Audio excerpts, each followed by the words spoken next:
로 옮겨오면서 오히려 경제적, 심리적 부담을 가중시킨다는 지적을 받고 있습니다. 강제당 수강료를 오프라인에서 쌀지 모르지만 그걸 다 듣게 했을 때 아마 예를 들면 물리원이다 그러면 또는 화학원이다 하면 강제랑 보십시오 똑같은 선생님 한 4-5개 될 겁니다. 그걸 다 들으면 한 30-40만 원, 40만 원 될 거예요. 그러면 학원에서는 한 20만 원, 30만 원이면 다 끝날 거예요. 오프라인에서.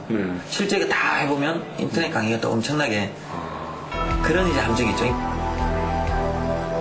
학원이나 과외비보다 저렴하다는 생각에 수강료에 관한 한 크게 문제를 느끼지 못했던 학부모들 사이에서도 인터넷 강의 열풍이 확산되면서 과연 적정한 가격인지에 대한 의문이 제기되고 있습니다. 온라인 교육을 하기 위한 그 설비가 초기 비용이 실제로 처음에는 많이 들지 않습니까? 그러면 원칙적으로 하자면 초창기에 6, 7만 원 했던 것이 이게 안정기에 들었을 때는 3분의 1 정도 수준에 떨어져야 되거든요.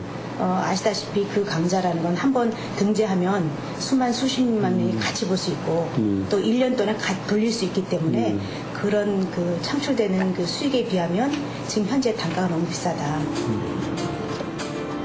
학원 수강료를 지도 감독하고 있는 관할 교육청을 찾아갔습니다. 그런데 뜻밖에도 인터넷 강의료에 대한 지도 감독은 단 한 번도 없었다는 대답입니다. 아직 한 번은 없습니다. 간혹 어떤 한두 건의 어떤 상담은 있었지만 구체적인 민원제기는 없어요. 지도 한 번은 없습니다. 교육청에 제출한 A사의 신고 서류입니다. 놀랍게도 학원이 하는 평생교육시설로 신고돼 있습니다. 어떻게 A사가 사회교육을 장려하기 위해 설립된 평생교육시설일까? 평생교육법 22조입니다. 누구나 정보통신 매체를 이용하여 원격 교육을 실시할 수 있고 이때 신고만 하면 됩니다. 반면 학원법의 적용을 받는 일반 학원이나 교습소는 수강료에 대해 규제를 받습니다.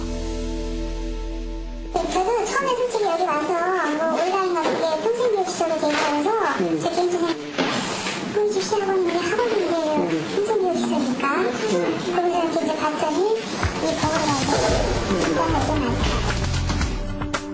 2004년 8월 교육부가 일선교육청에 내려보낸 공문입니다.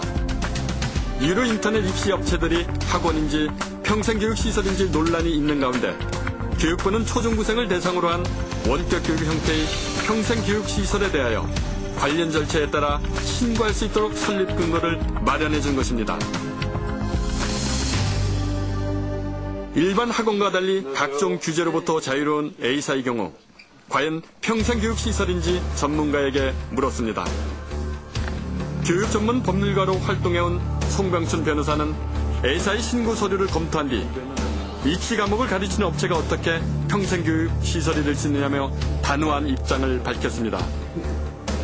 근데 그 당시 신고한 내용을 보면 분명히 수능 강의를 하는 과목들과 수강료 이런 것들을 정해놓고 있거든요.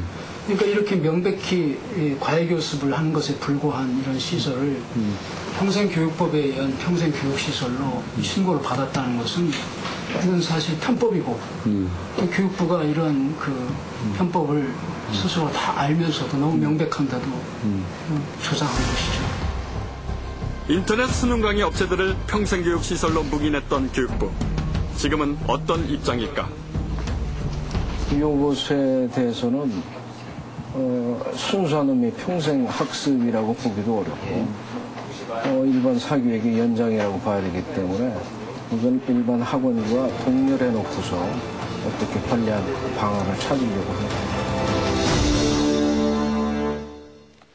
네, 공교육을 활성화시키고 저소득층을 위해 실시한 정책이 오히려 인터넷 강의 붐을 일으켜 사교육 시장의 호황을 가져오는 역할을 한 셈이 됐습니다. 자, 권 PD. 네.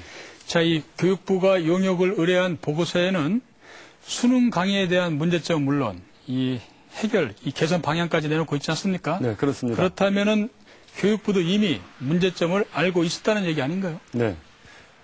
그러나 교육부는 이러한 문제점을 개선하기보다는 자기 홍보에 더 열심히 했습니다. 네. 이 문서는 보고서가 전달된 지 석 달 후 교육부가 대통령에게 보고한 2005년 업무 보고서입니다. 네. EBS 수능 강의를 대표적인 정책 성공 사례로 소개하고 있습니다. 자, 그러면 EBS 수능 강의와 관련해서 교육부가 대통령에게 보고한 내용 가운데 한 구절을 읽어드리겠습니다. 100만 회원에 대한 안정적인 서비스 제공으로 사교육비 경감 및 교육 격차 해소라는 정책 목표를 달성했다. 보고서 내용대로 됐으면 얼마나 좋겠습니까? 자, 권 PD, 네. 마지막으로 정리해 주시죠. 네. EBS 수능 강의가 지역과 소득 격차 해소에 기여하고 있다는 점을 부정하지 않습니다. 네.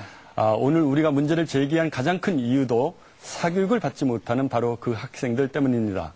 그러나 무료라고 또는 수능 문제가 출제된다고 해서 EBS 수능 강의를 듣는다는 말이 더 이상 나오지 않았으면 좋겠습니다. 네.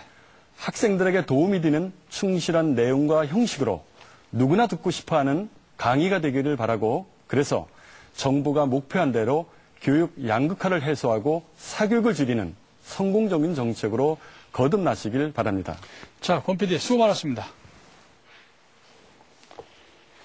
EBS 수능 강의는 국가의 정책 사업입니다. 그래서 500억 원이라는 엄청난 국민 세금을 투입했습니다.